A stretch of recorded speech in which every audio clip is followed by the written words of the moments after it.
ഒരു പെൺകുട്ടി ജനിക്കുന്നത് അച്ഛൻ്റെ വീട്ടിലും പിന്നീട് ഭർത്താവിൻ്റെ വീട്ടിലും ഒടുവിൽ മക്കളുടെ വീട്ടിലുമാകാം. പക്ഷേ ഒരു ചോദ്യം അവശേഷിക്കുന്നു. എൻ്റെ പേരിൽ ഒരു വീടുണ്ടോ? സ്വന്തമായി ഒരു വീട് എന്നത് വെറും ചുവരുകളല്ല, അത് സുരക്ഷയും സ്വാതന്ത്ര്യവും ആത്മവിശ്വാസവുമാണ്. ഇന്ന് സ്ത്രീകൾ എല്ലാ മേഖലകളിലും മുന്നേറുകയാണ്. അതുപോലെ സ്വന്തം വീടമെന്ന സ്വപ്നവും ലക്ഷ്യമാക്കണം.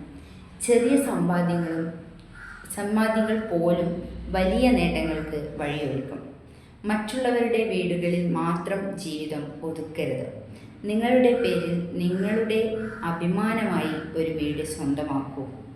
കാരണം ഒരു സ്ത്രീ സ്വന്തമായി വീട് നേടുമ്പോൾ അവൾ ഒരു വീടല്ല, ആത്മവിശ്വാസവും സുരക്ഷിതമായ ഭാവിയും സ്വന്തമാക്കുകയാണ്. നന്ദി.